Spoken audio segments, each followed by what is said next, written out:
Good evening. Welcome to the December 9th edition of Sports on Sunset. I'm James Jericho. I'm Jeremy Paul. Well, let's get started. Week 14 in the NFL. NFL quick takes. Real fast. Did the Chargers dominate today because of reports that the coach and the general manager are fired at the end of the year? I wonder. Next take. Funny enough, my first take, someone on the Chargers. Denario Alexander is a great fucking wide receiver. Great pickup, and he might help Rivers not look like a complete fraud at some point during his career. While it is true that the Panthers won today, I really don't want to give any credit whatsoever.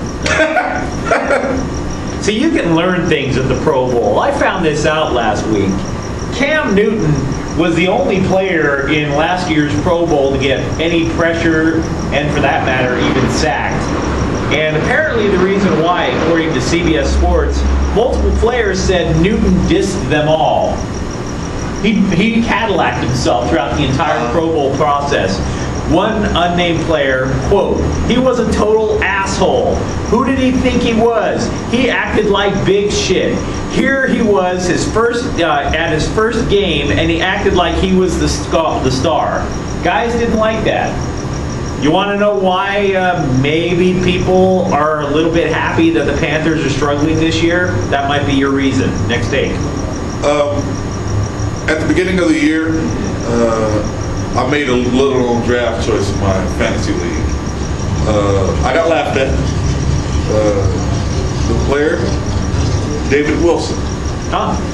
David Wilson, I recognize in the preseason.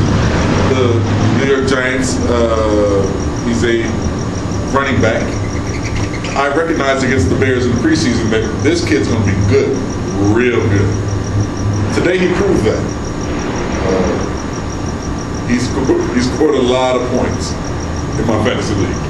But did it count? Because you have a tendency to... Yes, it counted. Well, a broken clock is right twice a day. Okay, so here's the deal. They were showing the playoff hunts for both conferences.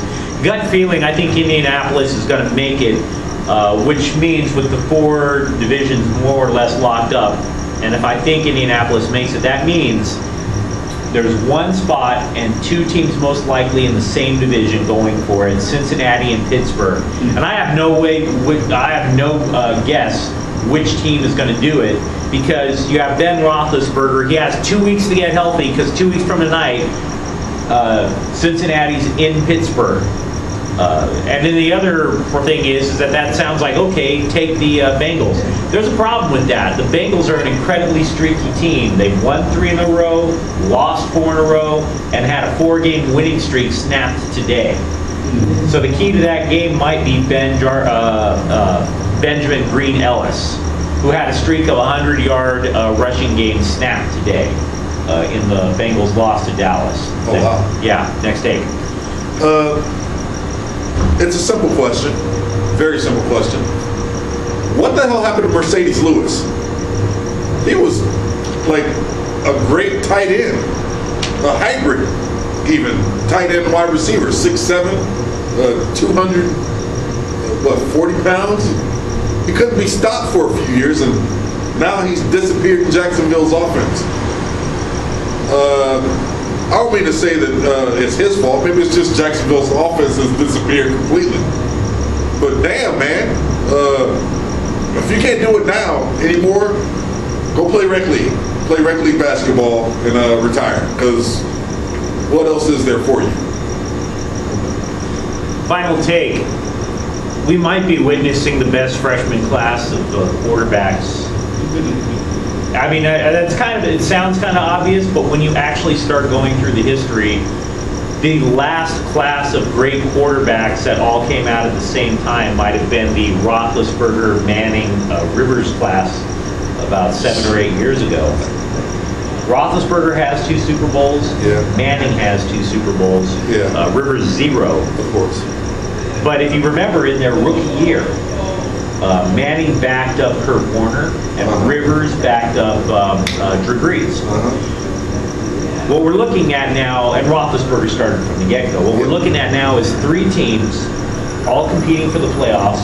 2 of them probably will get in, possibly all 3, with Luck in Indy, Wilson in Seattle, and of course Robert Griffin III.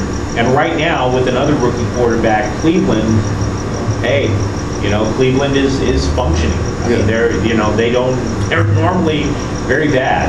So this might actually be the greatest freshman class in terms of quarterbacking that we've had since maybe since the 1980s, when there were 5, including Marino and Oregon. Yeah, exactly. Oregon, not Oregon. What do you say while we fumble over names? Let's get to the main topic. Last night out in New York, the Heisman Trophy was awarded for the first time to a freshman, Johnny Manziel of Texas A&M. By his head shake, I guess we are not going to be competing. This is where we're going to be a sounding board for each other. Competing? We'll be competing. Okay. I have an entirely different idea. Okay, well, here's the thing. I'm not in favor of it. I'm not in favor for a variety of reasons. But we'll get to the stuff on Manziel. And before we start knocking it down, let's build the guy up. Texas A&M played to a 10-2 record. They'll be in the Cotton Bowl this year, where they will take on Oklahoma. He amassed 4,600 total yards and also went into Alabama, where they upset the then #1 ranked team, the Crimson Tide. The other 2 candidates, one included the linebacker Teo from Notre Dame, which is, by the way, playing for the national title, and Kansas State's quarterback, whose name, unfortunately, I've buried under a pile of notes, Colin Klein. Yeah. I'm not in favor of Manziel winning. Okay.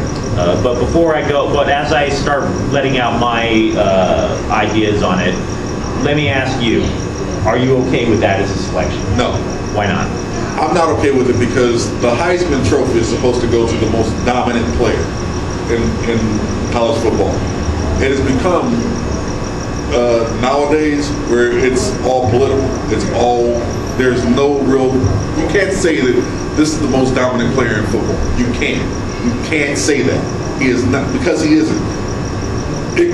Gone are the times when there was a clear-cut favorite to win. This guy was nowhere near unanimous. Like, I expect, if somebody's going to win the Heisman, I expect somebody to be completely dominant. The greatest year ever, Barry Sanders, right? Okay. 26-28.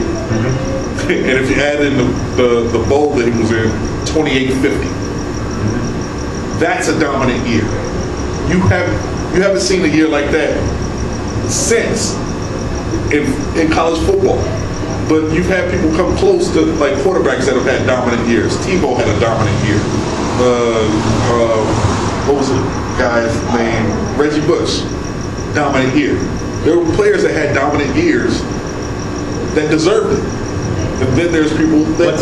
Let me kick the tires on it. What's not dominant about 4,600 total yards? Because I hate to say this, a lot of these quarterbacks were dependent on their wide receivers.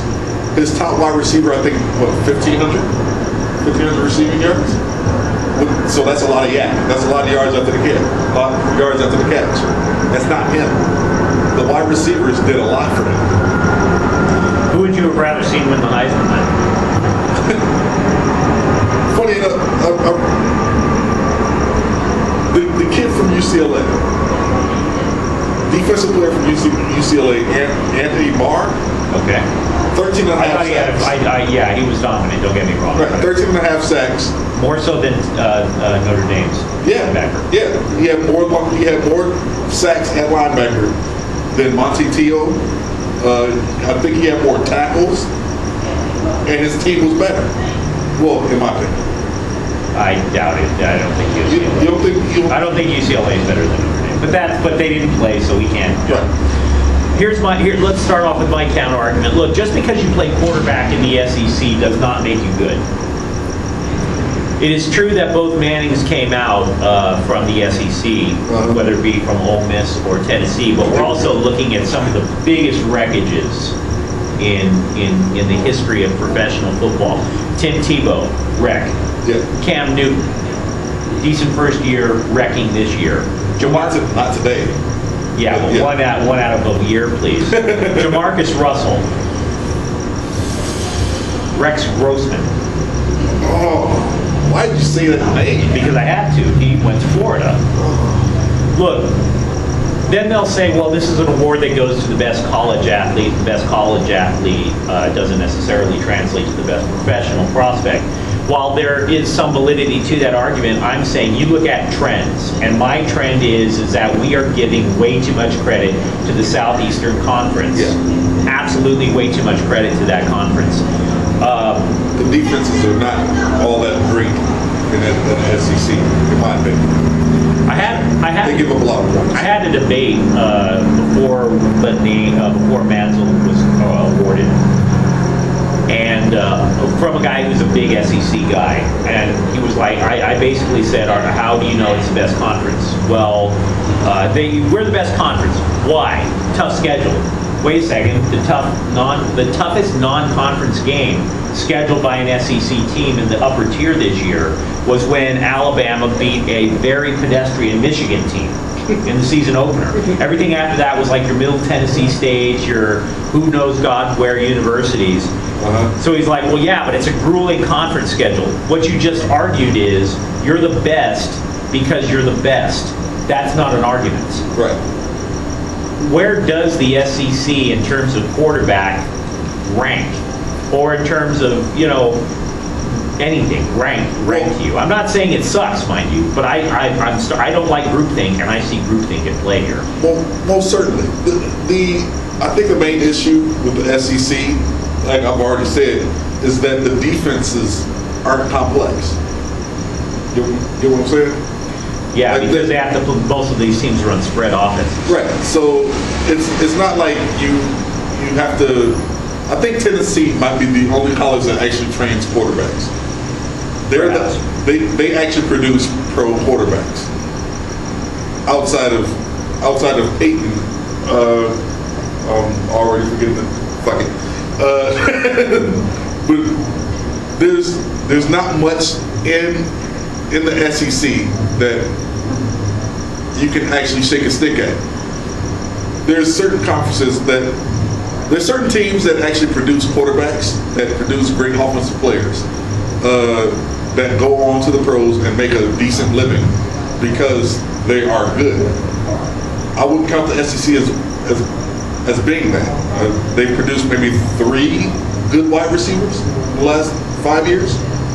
Yeah, a lot of those, again, spread offenses. Yeah. You get a lot of great numbers, and then a lot of these, particularly in Florida. Right. Those Florida Gator receivers flame out consistently in the pros. Yes, because they don't have any physicality against what the defenses that they play against. Of the 3 finalists, who would you have taken for the Heisman? Monte Teo. Okay.